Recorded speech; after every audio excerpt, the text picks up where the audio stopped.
Historias de terror con dibujo de fondo. En la descripción del video dejaré el link de la página donde saqué estas historias.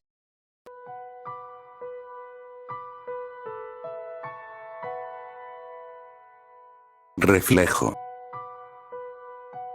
El despertador de Carlos le daba aviso de un nuevo día. Con algo de somnolencia se da media vuelta para apagarlo. Un día más. Pensaba para sí mismo mientras se forzaba a ponerse de pie, frotando sus ojos caminaba descalzo entre la oscuridad de su habitación directamente al interruptor de la luz, el cual al ser pulsado ilumina el desordenado cuarto al mismo tiempo que lo deja ver con horror y angustia, como la sábana, la cual cubría el espejo de su armario, se hallaba tirada en el suelo obligándolos a quedar frente a frente con su propio reflejo. Casi como un rayo, Carlos corre directo al armario para volver a colocar la sábana de vuelta en su lugar. Eso estuvo cerca. Pensaba agitado antes de dar un leve golpe al espejo y de una forma burlona le deja saber que aquello fue un gran intento, pero que después de tanto tiempo, esperaba mucho más de él. La sonrisa de Carlos se desvanece, a la par que se hace la misma pregunta de cada mañana: ¿por qué no te deshaces del maldito espejo?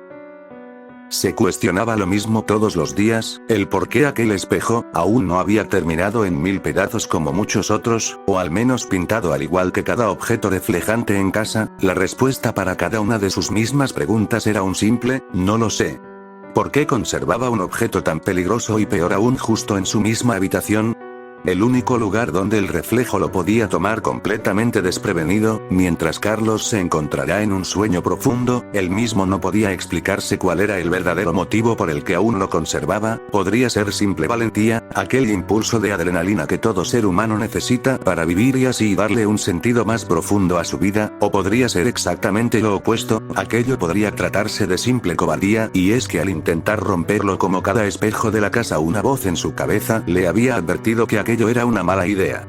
Por mucho tiempo se cuestionó a sí mismo si aquel pensamiento era propio o se había tratado de su mismo reflejo, advirtiendo las consecuencias al quitarle su última ventana a su vida. Pensaba en que podría ser un poco de las dos cosas, una perfecta balanza entre la valentía y miedo, la cual le daba un cierto confort sobre todo aquel asunto, lo que al mismo tiempo le hacía cuestionar si todo aquello no eran más que excusas absurdas que se daba a sí mismo para evadir lo que podría ser la verdadera razón.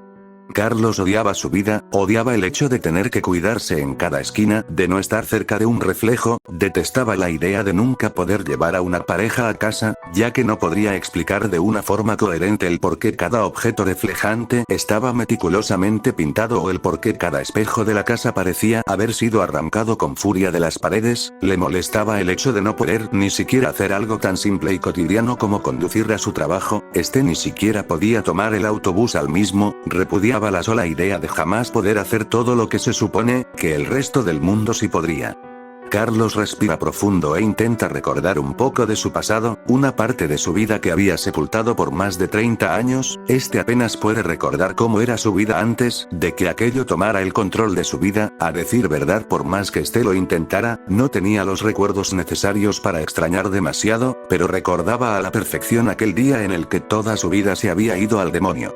Era más que un jovencito de 15 años, ingenuo y testarudo, el cual estaba dispuesto a hacer de todo por encajar, inclusive el asistir a una reunión de Halloween, la cual consistía principalmente en un montón de adolescentes creyéndose geniales por atreverse a ir a medianoche a cualquier construcción que se encontrara abandonada. Aquel ambiente era perfecto para hacerse el chico genial y valiente. Los que se sentían más osados jugaban un poco a la ouija, bebían cerveza caliente la cual claramente había sido robada a sus padres para después presumir haberla comprado con alguna identificación falsa, la cual no engañaría a un ciego. Aún con todo aquello, el simple hecho de tomarla los hacía sentirse más valientes por ello que por el hecho de jugar aquel juego maldito. Sin embargo, aquella noche Carlos decidió que aquella vieja tabla ouija no era lo suficientemente espeluznante para esa noche de Halloween. Si todos estaban compitiendo por ser el adolescente más idiota, entonces, él sería el mayor idiota. Carlos estaba dispuesto a mostrar ante todos los presentes su gran valentía, por lo que recordando un muy extraño ritual que había visto durante sus largas horas navegando en internet durante sus muchos ratos libres. aquel ritual cuyo nombre era, el ritual del espejo, el cual si mal no recordaba no necesitaba de muchas cosas para llevarse a cabo, lo cual era perfecto debido a que debía improvisar algo, para su suerte, la mayoría de las cosas ya se encontraban ahí. Una veladora negra, sal, incienso el cual a alguno de los presentes creyó que funcionaría para ambientar mejor, todo estaba ahí salvo por lo más importante, un espejo, o en su defecto, cualquier objeto reflejante, pensó y buscó por un momento algo que le pudiese servir, y se ríe al recordar que si no hubiera sido tan insistente aquella noche, justo ahora las cosas serían muy diferentes.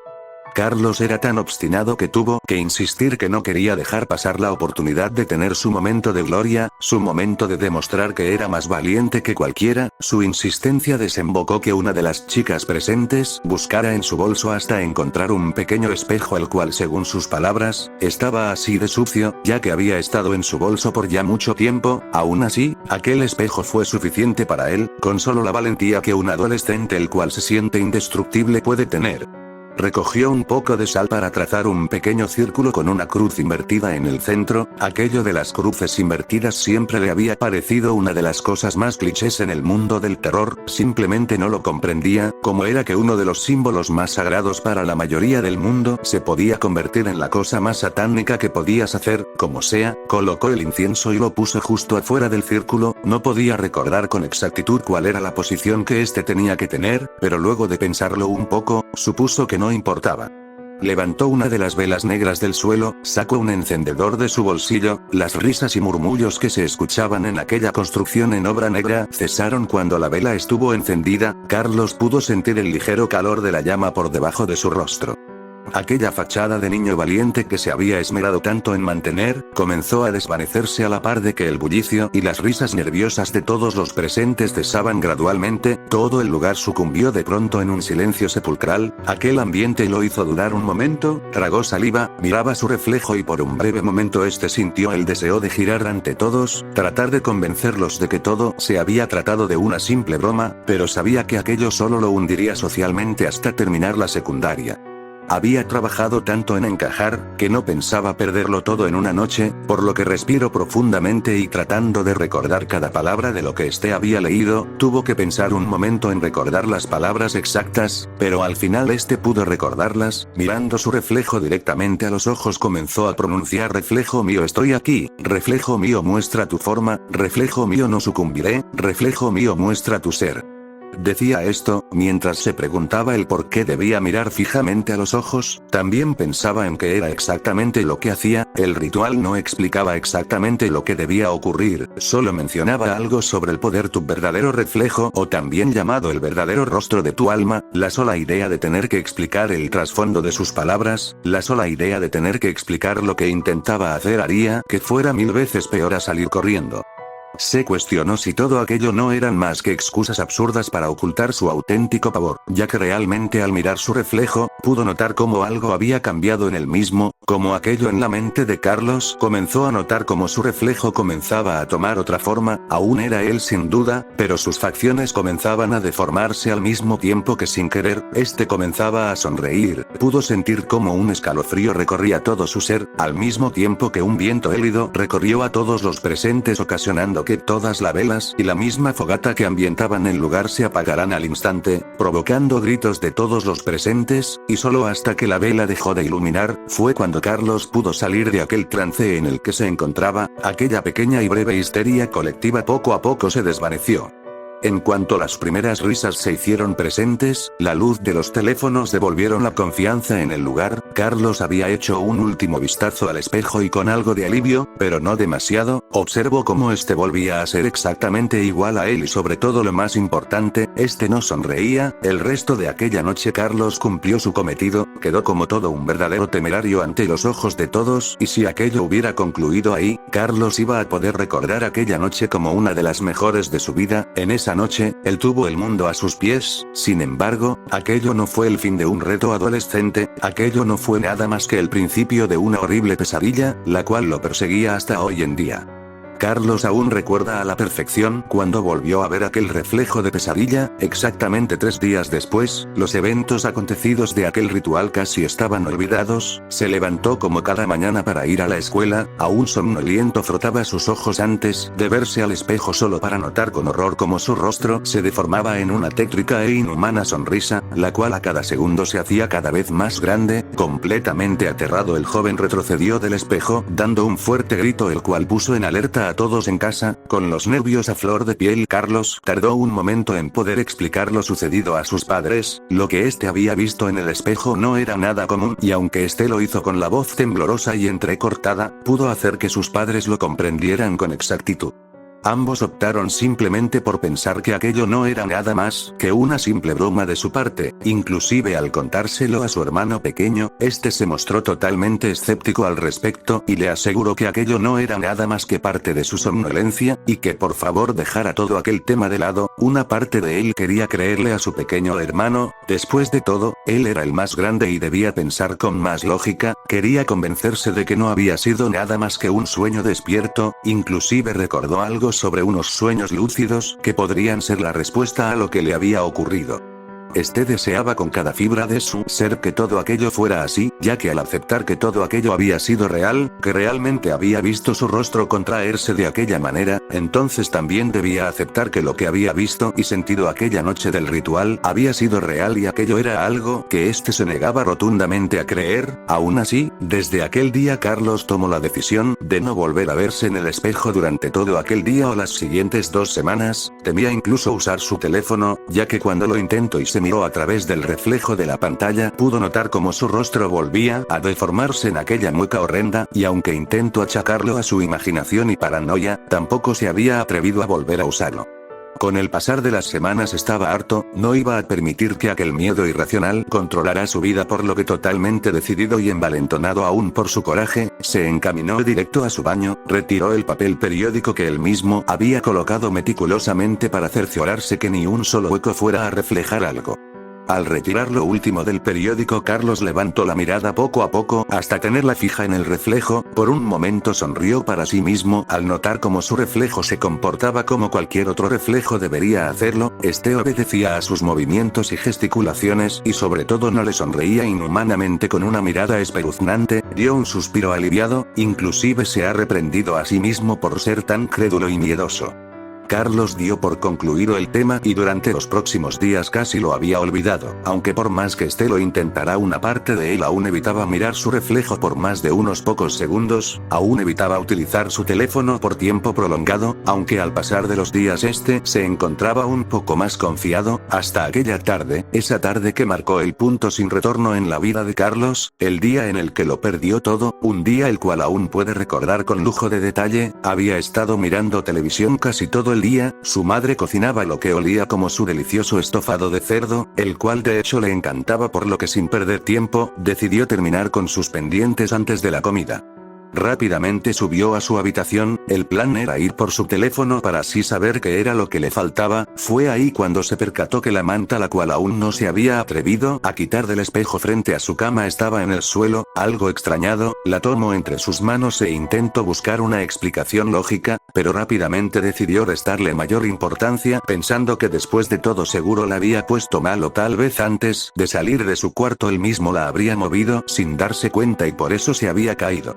Sin embargo, al levantar la mirada, pudo apreciar con horror cómo su reflejo volvía a sonreírle, y no solo eso, sus ojos no mostraban otra cosa más que una maldad pura y profunda, la cual lo miraba directamente, y de antes de que éste siquiera pudiera reaccionar, aquel horrible reflejo, al cual parecía haber aprendido que debía actuar rápido, movió una de sus manos como si lo estuviera señalando. Al menos eso es lo que Carlos creyó que hacía en un principio. Muy tarde se percató que el reflejo no lo señalaba, sino que éste estiraba una de sus manos para sacarla a través del espejo, para sujetarlo por su playera y con una fuerza sobrehumana llevarlo al otro lado del espejo.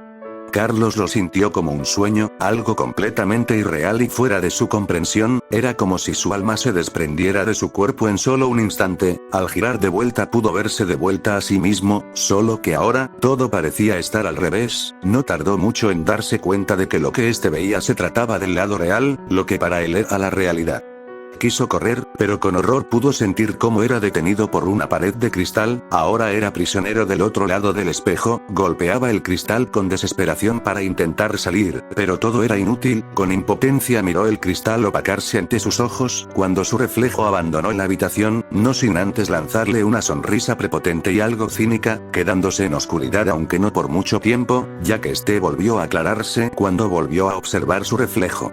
En un principio, no lograba distinguir exactamente de qué lugar de la casa se trataba, su visión era un tanto borrosa, pero algo que le pareció inconfundible, fue las feas cortinas de la cocina, las cuales a él siempre le habían parecido muy en desacorde con todo el lugar y nunca creyó que le daría gusto verlas, ya que gracias a estas podía tener una noción de en dónde se encontraba, y el por qué todo se veía tan borroso, se hallaba reflejado en el viejo tostador de la cocina, aunque aquella pequeña tranquilidad fue efímera cuando alcanzó también a distinguir el sonido inconfundible de cubiertos chocando entre sí y aunque todo era borroso, pudo apreciar cómo su reflejo tomaba un enorme cuchillo, del cual le dio una mejor aunque reducida vista al reflejo al cual le sonrió nuevamente de forma cínica y de complicidad mientras ponía su dedo índice sobre sus labios como si éste le expresara guardar silencio dejando ver tras de él a su madre, la cual revolvía una cacerola.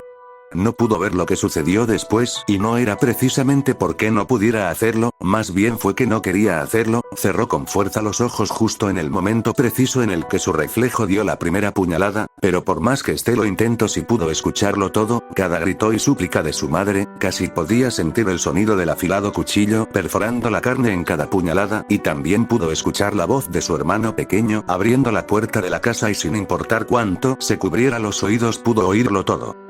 Escuchó claramente el último aliento de toda su familia, no fue hasta que los gritos y lamentos cesaron por completo cuando se atrevió a abrir los ojos, fue cuando volvió a mirarse de nuevo en su habitación, se encontraba parado tranquilamente frente al espejo, con el rostro cubierto de sangre, la ira acumulada hicieron que a Carlos lo hizo volver a acercarse esta vez, se sentía diferente y sin saber el cómo y para la sorpresa del mismo reflejo, este logró sacar una de sus manos para sujetarlo como él mismo antes lo había hecho. Forcejearon un poco realmente creía que podría vencerlo cuando de pronto, volvió a sentirse de nuevo dentro de su cuerpo y al reaccionar por completo observó cómo en sus manos aún tenía aquel cuchillo empapado de sangre. Carlos caminó temblando a la planta baja, escuchó a lo lejos la patrulla acercarse y lo siguiente que recuerda es encontrarse en la estación de policía aún con sangre en sus ropas, este alegaba su inocencia y contaba su versión de lo que realmente había ocurrido, era de esperarse que nadie creyó jamás su historia, y al no encontrar expedientes psicológicos, Carlos fue condenado a 30 años de prisión por el asesinato de toda su familia y ahora se hallaba intentando empezar una nueva vida tras su liberación, una vida normal, tanto como fuera posible pues este aún podía ver su reflejo.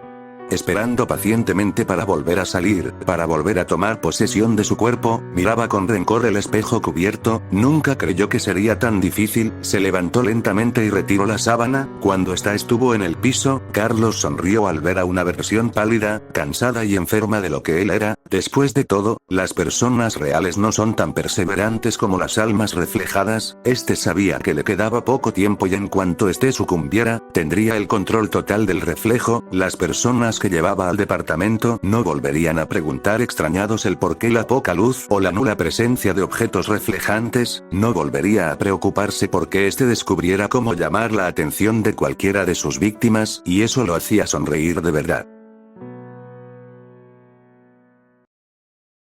La Ouija. Autor: Luis Martínez Vázquez. Tengo que confesarles que la verdad, esa fue la primera vez que jugué la Ouija, porque si me daba mucho miedo hacerlo, había visto tantas películas de terror y de espanto que la verdad no me daba nada de ganas, pero aquel día era especial para nosotros, fue el último día de clases del semestre. Ese viernes, Janet nos invitó a tomar a su casa, nos dijo que estaría sola todo el fin de semana, ya que sus papás se habían ido desde ayer a visitar a sus abuelos a Michoacán, así que nos quedamos de ver a la hora de la salida. Janet y yo fuimos las primeras en llegar, después llegó Oscar, Mario y Luis, y al último Elena con Rocío. Ahí mismo hicimos la cooperacha para pasar por las cervezas y el tequila antes de irnos a su casa. Nos fuimos en el carro de Janet. Hasta ese momento ninguno de nosotros sabía dónde vivía. Ella nos dijo que por la alcaldía de Iztacalco y nos dejamos guiar. Después de un rato llegamos frente a la reja de una cerrada en donde había dos vigilantes. La saludaron amablemente y nos dejaron pasar. Parecía una zona residencial medio exclusiva. Se estacionó frente a una casa muy bonita de 2 pisos con techo de tejas y un jardín muy grande. Todos nos quedamos con la boca abierta. Apenas entramos nos adueñamos de la sala y empezamos a repartir las cervezas. La celebración había empezado. Perdí la noción del tiempo, la verdad la estábamos pasando muy bien, pero tenía que estar en casa antes de las 11 y no tenía ni idea de cómo salir de aquí, así que aproveché un momento en que perdí a Janet de vista para descansar en el sillón. Así estuve unos minutos y al intentar pararme de nuevo me sentí muy mareada. Tengo que reconocer que había estado mezclando la cerveza con el tequila. No podía llegar a casa así, por lo que decidí quedarme otro rato para que se me bajara un poco y me volví a sentar. Fue entonces cuando vi a Janet bajando de las escaleras con una caja del juego de la Ouija y una libreta en las manos. Caminó hacia mí y se sentó a mi lado mirándome retadoramente. Ella sabía que me daban mucho miedo esas cosas, pero su miradita me picó el orgullo. Entonces quité todos los vasos y latas de la mesa de centro, le arrebaté la caja de las manos y la puse sobre la mesa. Oscar apagó el estéreo y todos se acomodaron alrededor de nosotras. Janet me sonrió burlona y gritó: nosotras primero. Nos arrodillamos frente a la mesa de centro. Ella le dio la libreta a Elena, que estaba a su lado, y le pidió que fuera apuntando las letras o números que señalara. Se volteó y me sonrió. Pusimos nuestras manos sobre el planchete y me dijo que no lo presionara fuerte, que apenas si lo rozara. Yo estaba muy nerviosa, sentía mis manos sudadas. Todos guardaron silencio y entonces ella preguntó en voz alta: ¿quieres jugar con nosotros? Pasaron algunos segundos y nada. Entonces volvió a hacer la pregunta y esperamos otros segundos, y no pasó absolutamente nada. En ese momento hasta me relajé y pensé que todo este juego era una mentira. Retiré mis manos dispuesta a pararme, pero Janet me pidió que lo intentáramos solo una vez más, y que si no pasaba nada ya no me molestaría. No lo pensé mucho y le dije que solo una vez. Entonces le pidió a Luis que le pasara unas velas que estaban sobre la mesa del comedor y que apagara la luz. Apenas se las dio, puso una de cada lado de la tabla y las prendió. Eso le dio un aspecto bastante tenebroso a todo. Se acomodó nuevamente y me hizo un gesto para que pusiera las manos otra vez. Hizo una pausa larga y volvió a preguntar: ¿quieres jugar con nosotros? Apenas terminó la frase, y empecé a percibir un ligero temblor en el planchete, y en ese momento sentí como se empezó a desplazar suavemente sobre la tabla, como si algo lo estuviera empujando. Un escalofrío impresionante me recorrió de pies a cabeza cuando se detuvo sobre sí. Yo busqué la mirada de Janet, pero ella la tenía fija en la Ouija, y sin más preguntó: ¿cómo te llamas? Yo iba repitiendo en mi cabeza cada una de las letras que íbamos recorriendo y entonces, me apareció un nombre: Lilith. Aunque estaba aterrada, había algo en mí que no podría explicar que evitaba que saliera corriendo de ahí. El juego era real, no éramos nosotras las que estábamos moviendo aquella tabla. Entonces, Janet hizo otra pregunta que no entendí, porque la hacía en ese momento: ¿eres un demonio? La tabla se empezó a deslizar hacia sí, pero un poco antes de llegar se detuvo. Nos quedamos en silencio por un momento, conteniendo la respiración. Yo quería terminar ya el juego, sentía que me faltaba el aire, pero Janet insistió y le preguntó si quería seguir jugando con nosotras. En ese momento el planchete se movió muy rápido y nos arrastró hacia el no. Yo quité las manos asustada. Janet me miró duramente y me hizo una seña con la cabeza de que regresara. Sus ojos tenían algo muy extraño que me causó mucho miedo y sin dejar de mirarla puse las manos otra vez. Cerró los ojos, respiró profundamente y preguntó el por qué no quería seguir jugando con nosotros. El planchete permaneció inmóvil. Yo trataba de jalar el aire por la boca, cuando de repente, sin esperarlo, se empezó a desplazar el planchete demasiado rápido sobre las letras, una tras otra, apenas si me daba tiempo de seguirla con mis manos, hasta que formó la palabra lárgate. Y al llegar a esta letra, casi al mismo tiempo Janet y yo quitamos las manos, pero entonces ante nuestras miradas de terror, el planchete se desplazó solo sobre el tablero, muy despacio hacia la E. Yo sentí que me hundía en el piso, la tabla se empezó a mover como si estuviera vibrando aquella mesa de centro, y el planchete salió disparado por los aires, como si alguien le hubiera dado un manotazo. Las dos nos paramos asustadas, todos los demás ya habían corrido hacia la puerta, pero al intentar abrir no pudieron, nos dijeron después que parecía como si alguien la jalara desde de afuera, y en ese momento, se escuchó un horrible sonido sobre las ventanas, como si estuvieran rasgando todas al mismo tiempo, con algo de metal sobre los vidrios. Elena se desmayó, Oscar la alcanzó a detener y Luis le ayudó a recostarla en el piso, mientras Mario y Rocío se quedaron abrazados juntos a la puerta. El ruido sobre las ventanas se detuvo y Janet y yo corrimos hacia la sala, las velas se habían apagado y todo estaba muy oscuro. Entonces tropezó con una de las patas de la mesa de centro, alcancé a sujetarla de un brazo y al intentar jalarla para abrazarla me apareció su rostro deformado con muchas llagas abiertas y los ojos en blanco. No pude más, di un grito horrible y la solté, ella cayó a mis pies, yo me dejé caer a su lado en cuclillas, tapándome la cabeza con las manos. Por unos momentos solo escuchaba los gritos de terror de los demás y de pronto todo quedó en silencio. Abrí muy despacio los ojos, Janet estaba a mi lado, sangraba de la boca, de la nariz y de los ojos. Escuché a lo lejos que alguien de afuera gritaba si estábamos bien. Yo me acerqué a Janet y la abracé. Los vigilantes de la cerrada tuvieron que hablarle a una ambulancia y a la policía porque Janet no despertaba. Ninguno de los policías nos creyó lo que les contamos acerca de la ouija, solo se nos quedaban mirando y después volvía a preguntarnos una y otra vez qué drogas se metieron. Janet estuvo hospitalizada casi un mes y medio, sus papás no me dejaron visitarla en el hospital, ellos estaban convencidos de que nosotros habíamos llevado las supuestas drogas, que ese día estuvieron a punto de matar a su hija, y cuando salió del hospital ya no regresó a la escuela, cerró sus redes sociales y cambió su número de teléfono. No hemos sabido nada de ella desde entonces. La extrañamos mucho.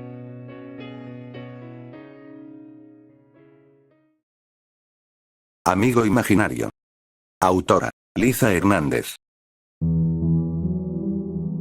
Apenas tenía 16 años cuando me vi envuelta en una serie de trabajos como niñera. En esa época, el concepto de contratar a alguien para cuidar a los niños durante unas horas era sumamente inusual en México. Comencé en esto de manera casi accidental, cuidando ocasionalmente a mis primos, a cambio de una modesta paga proporcionada por una de mis tías. Un día, esa misma tía me sorprendió al decirme que me había recomendado con una vecina, que vivía solo a unas cuantas calles de su casa. Inicialmente, asumí que se trataría de un trabajo puntual, una experiencia de una sola vez. Sin embargo, la señora quedó tan impresionada con mi responsabilidad que no solo se convirtió en una clienta recurrente, sino que también me recomendó a otras personas. De repente, me vi inundada de solicitudes de padres que anhelaban mis servicios. En aquel tiempo, disfrutaba enormemente de trabajar como niñera. Siempre me habían encantado los niños, y además, como una adolescente sin muchos gastos, el dinero que ganaba era más de lo que podría haber imaginado. Podía permitirme comprar cosas que la mayoría de mis compañeros de escuela o amigos no podían siquiera soñar con tener. Además, el trabajo ofrecía horarios flexibles que me permitían realizar mis tareas escolares cuando fuera necesario. Era el trabajo perfecto para mí, y hubiera deseado que siguiera así, de no ser por esa tarde que lo cambió todo. Una señora, para la cual llevaba apenas unas cuantas semanas trabajando, me mencionó que había hablado de mí con una amiga suya, una mujer interesada en mis servicios. Al principio, tomé la propuesta como uno más de los trabajos habituales. Sin embargo, a medida que escuchaba los detalles, la singularidad de la situación comenzó a resonar en mi mente. La mujer en cuestión deseaba que alguien se hiciera cargo de su hija, durante toda una tarde y noche. Debía llegar a su casa a las 5 de la tarde y permanecer hasta las 10 de la mañana del día siguiente. Mis primeras dudas surgieron al instante, ya que no estaba segura de que mis padres me permitieran pasar toda una noche en casa de alguien completamente desconocido. Casi de inmediato, rechacé la oferta. Aunque pensé que eso sería absolutamente todo relacionado con aquella mujer que solicitaba mis servicios, la realidad demostró ser diferente. Apenas una semana después de la inusual propuesta, el teléfono de mi casa sonó. En esta ocasión, mi padre respondió. Él siempre había estado a favor de que trabajara, creyendo firmemente que el empleo, incluso a temprana edad, era saludable para aprender la importancia del dinero y cómo administrarlo desde joven. La voz del otro lado de la línea pertenecía a una mujer amable que deseaba una niñera. Al principio, esto no me sorprendió, ya que mi creciente reputación entre un círculo de señoras generaba este tipo de llamadas constantemente. Contesté con naturalidad, pero la sorpresa llegó cuando la mujer propuso el mismo trato que aquella dama de la semana anterior. Estaba dispuesta a pagar 1.500 pesos solo por una noche. La suma era tentadora para una adolescente de 16 años como yo. Al estar el teléfono en altavoz, mi padre escuchó toda la conversación y me miró en busca de aprobación. Vaciló un momento, evaluando la oferta y revisando los riesgos. En México, la inseguridad y la delincuencia eran realidades cotidianas, lo que generaba la preocupación lógica de mi padre. Notando la indecisión de mi padre y sintiendo que la mujer al otro lado de la línea esperaba una respuesta, le dije que no estaba del todo segura, que hablaría con mis padres y le devolvería la llamada. La mujer aceptó, y después de colgar, mi padre y yo compartimos nuestras dudas y reflexiones. Mi padre sugirió esperar a que mi madre llegara del trabajo para que ambos, como familia, tomáramos una decisión más informada. La perspectiva de pasar prácticamente todo un día fuera de casa me generaba una mezcla de emoción y ansiedad. La tentación de ganar una suma tan considerable era enorme, sobre todo porque ya tenía en mente el deseo de comprar algo que siempre había querido: un teléfono. En esa época, no era común que las personas tuvieran teléfonos celulares, pero la idea de poseer uno me emocionaba enormemente. Mientras esperaba a mi madre, comencé a idear argumentos convincentes que pudieran persuadir a mis padres para que me permitieran aceptar el trabajo. Pensé en resaltar la responsabilidad que había demostrado en trabajos anteriores, la oportunidad única de ganar tanto dinero en una sola noche, y mi deseo de adquirir algo que mejoraría mi vida cotidiana. Aunque sabía que la seguridad era una preocupación legítima, estaba decidida a convencer a mis padres de que esta oportunidad valía la pena. En cuanto mi madre llegó, compartimos la noticia de la oferta con ella. Como era de esperar, su respuesta inicial fue un rotundo no. Sin embargo, no me di por vencida y comencé a decirle mis argumentos. Le aseguré que sería muy responsable, y que pediría el número de teléfono de la mujer para estar en contacto en caso de cualquier eventualidad. Mi padre también se sumó a la persuasión, afirmando que la mujer sonaba bastante normal y amable por teléfono. Además, propuso una medida adicional para asegurarnos de que todo estuviera bien. Se ofreció a llevarme hasta la casa de la mujer, conocerla personalmente y verificar que todo estuviera en orden. Aunque mi madre aún no estaba del todo convencida, dos personas lanzando continuamente argumentos finalmente la hicieron ceder. Accedió con la condición de que mi padre tomara estas precauciones adicionales para garantizar mi seguridad. Casi sin perder tiempo, corrí al teléfono y le comuniqué a la mujer que aceptaba el trabajo. La señora parecía genuinamente feliz y agradecida de que estuviera dispuesta a cuidar a su hija durante todo un día. Me explicó por teléfono que tenía que salir durante ese día, y no tenía con quién dejar a su hija. Agradecí la confianza, y le aseguré que estaría allí el día acordado. Cuando llegó el día, mi padre, cumpliendo su promesa, me llevó hasta la casa de la mujer. La residencia era considerablemente grande, evidenciando un nivel económico acomodado. Al entrar, la mujer demostró ser tan amable como lo había sido por teléfono, agradeciendo nuevamente que aceptara cuidar a su hija. Le explicó a mi padre que había intentado encontrar a una niñera sin éxito, lo que nos hizo sospechar que probablemente era originaria de los Estados Unidos. Aunque este detalle nos resultó curioso, no le dimos mucha importancia. Tras una breve charla, mi padre se retiró, dejándome sola con la mujer. En cuanto él se fue, la señora sugirió que podría conocer a Frida. Asentí y ella me llevó a la habitación de la niña, que estaba en la planta superior. En el camino, la mujer me explicó que Frida tenía una imaginación muy activa y recientemente había desarrollado una fase en la que tenía un amigo imaginario. Me advirtió amablemente que a Frida le gustaba que trataran a este niño invisible como si fuera real. Si bien ya no me sorprendía que los niños pudieran ser un tanto extraños, ya que, después de cuidar a muchos de ellos, sabía que muy a menudo se sumían en su fértil imaginación y, en ocasiones, lo mejor era simplemente jugar a lo que quisieran, ya que eventualmente ellos mismos olvidaban la realidad. Sin embargo, cuando le respondí a la mujer que estaba bien y que trataría de seguirle el juego a su hija para fomentar su imaginación, no pude evitar sentir cierta inquietud al cruzar la puerta de la habitación de Frida. Me había percatado de que Frida no era una niña de 4 o 5 años, como había asumido inicialmente. Mi experiencia cuidando niños me decía que los únicos que tenían amigos imaginarios eran niños de 4 o 5 años, máximo 6.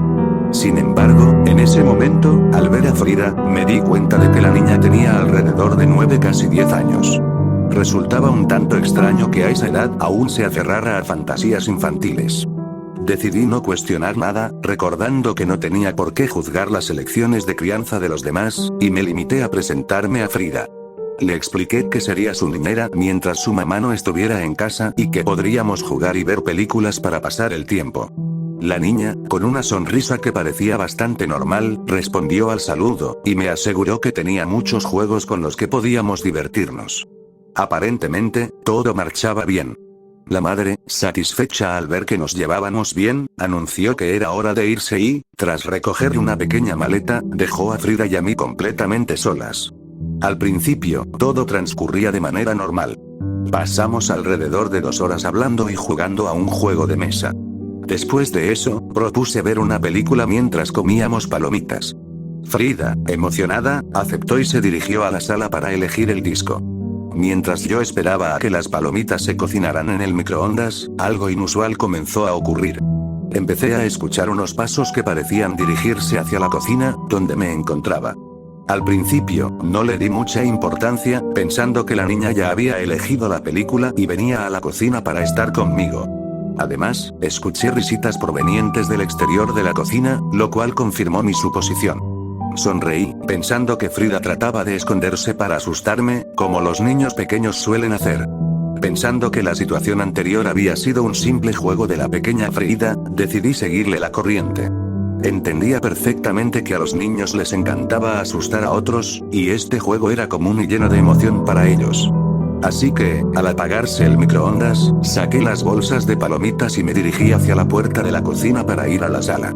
En ese momento, aún veía la sombra agazapada a un costado del marco de la puerta, y también percibía visitas que delataban su ubicación. Estaba lista para dar unos pasos y fingir sorpresa cuando la niña saltara para asustarme.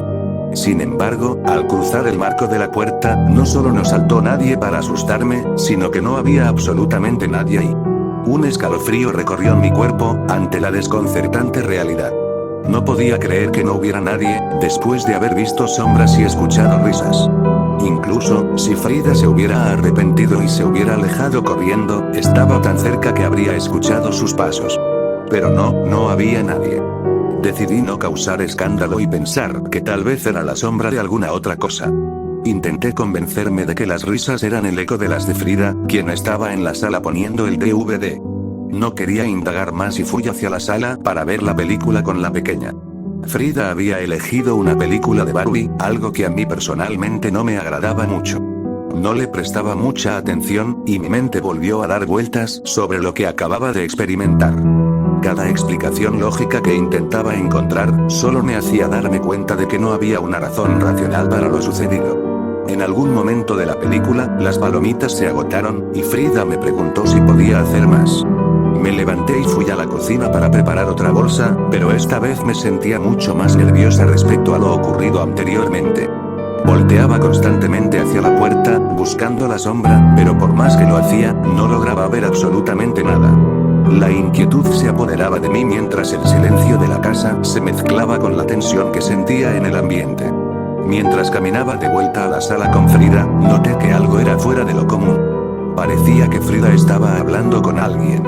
Inicialmente, pensé que tal vez estaba charlando con su amigo imaginario, así que no le di demasiada importancia, y continué avanzando. Sin embargo, a medida que me acercaba, la conversación se volvía más clara y, para mi sorpresa, pude escuchar claramente las palabras de Frida.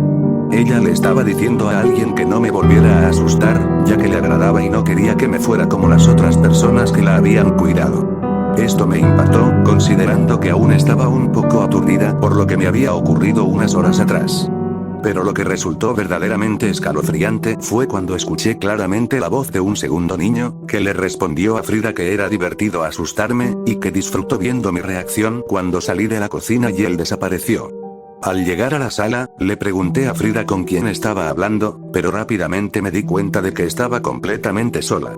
Miré en todas direcciones en busca de aquel niño que había estado hablando, pero no vi absolutamente nada. Desesperada por obtener respuestas, volví a preguntarle a Frida quién era la persona con la que estaba hablando. Frida encogió un poco los hombros y me dijo que estaba hablando con Miguel. Intrigada, le pregunté quién era Miguel, y Frida respondió que Miguel era su amigo, quien vivía en esa casa antes de que ellas llegaran. Según Frida, a Miguel no le gustaban mucho los extraños, pero podría ser su amiga si quisiera. Aunque esto era extraño, recordé las instrucciones de su madre de seguirle la corriente a Frida en todo lo relacionado con su amigo imaginario. Traté de fingir una sonrisa y le dije que, por supuesto, me encantaría ser amiga de Miguel para que ya no le cayera mal. Casi de inmediato, Frida miró en dirección a un sillón vacío en la sala y luego me miró a mí. Me dijo que Miguel no estaba del todo convencido de que yo quisiera ser su amiga, pero yo le aseguré que estaba dispuesta, y que Miguel no tenía nada que temer. Frida volvió a mirar hacia el sillón y luego hacia mí, diciéndome que si quería ser amiga de Miguel, él quería jugar a las escondidas. Accedí a jugar a las escondidas con ellos, pensando que tal vez había sido Frida quien imitó otra voz, y que la sugestión y la tensión del momento, me hicieron escuchar la voz como algo completamente diferente. Cabe destacar que, para ese momento, ya era de noche, aunque la casa estaba perfectamente iluminada por su propia luz. La atmósfera inquietante de la casa parecía intensificarse, pero decidí seguir adelante con el juego para descubrir más sobre este misterioso amigo imaginario llamado Miguel. Frida propuso que fuera yo la que contara, le dije que estaba bien y que contaría hasta 100 para que ambos pudieran esconderse. La propuesta emocionó a Frida, quien salió corriendo de la habitación en busca de un lugar adecuado para ocultarse. Mientras yo continuaba contando sin demasiada preocupación, llegando cerca del número 95, ocurrió algo completamente inusual. Todas las luces de la casa se apagaron de repente. Este repentino apagón desconcertante no afectó solo la luz de la habitación en la que me encontraba. En cuestión de segundos, toda la casa quedó sumida en la oscuridad total. Sorprendida, me asomé por la ventana y rápidamente noté que las demás casas de la cuadra aún contaban con luz. Descartando la posibilidad de un apagón general, la hipótesis de que Frida estaba detrás de esta oscuridad comenzó a parecer inverosímil. El interruptor de la caja de fusibles estaba ubicado a una altura inalcanzable para una niña de su estatura. Justo cuando estaba a punto de llamar a Frida para informarle sobre la extraña situación, escuché su voz diciéndome que a Miguel le gustaba jugar a oscuras. Fastidiada, comencé a caminar por la casa intentando encontrar a Frida. Sin embargo, debido a que no era mi hogar, tropecé con muebles y objetos en la penumbra constante, ya que realmente no se veía absolutamente nada. La temperatura en la casa también empezó a descender, creando una atmósfera aún más desconcertante. A pesar de la oscuridad y el frío inusual, continué avanzando, guiándome por los ocasionales pasos o risas que indicaban la presencia de Frida. Después de un tiempo considerable de vagar por la casa en círculos sin encontrarla, la desesperación comenzó a apoderarse de mí. Sin embargo, traté de mantener la calma, recordando que seguía cumpliendo con mi trabajo. Con voz serena, propuse cambiar un poco las reglas del juego para equilibrar la situación. Le pedí a Frida que hiciera un ruido cada vez que lo solicitara para facilitar mi orientación en la oscuridad. No hubo respuesta inmediata, pero después de un tiempo, escuché claramente un aplauso proveniente debajo de las escaleras. Intrigada, me dirigí hacia allí y volví a pedir otro ruido. Esta vez, escuché un pisotón, confirmando que algo estaba sucediendo en la especie de bodega que se encontraba debajo de las escaleras. Con una sensación de alivio y cierta seguridad de haber localizado a Frida, tenté la puerta para abrirla. Aquella puerta era de una sola manija, y al tirar hacia abajo, se abrió sin resistencia. Sin embargo, al intentar jalarla, sentí como alguien la cerraba desde adentro. En un principio, pensé que Frida estaba detrás de la travesura, prolongando el juego. Con una risa, le dije que ya la había encontrado y que no podía evitar que terminara así.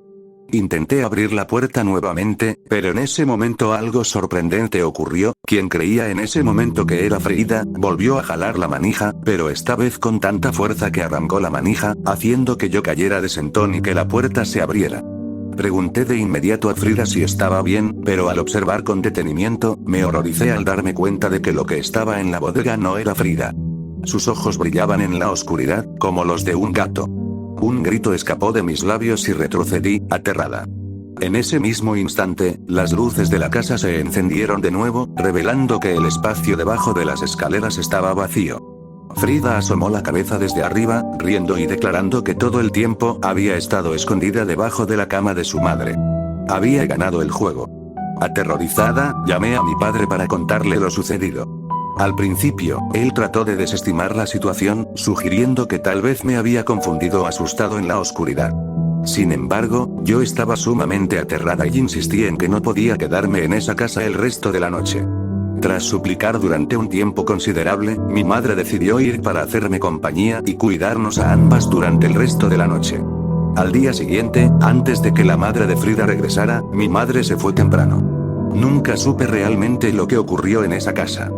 Después de recibir mi pago, salí de ahí, y aunque la mujer me llamó unas semanas después para proponerme cuidar a Frida por unas horas, rechacé la oferta y nunca volví a poner un pie en esa casa.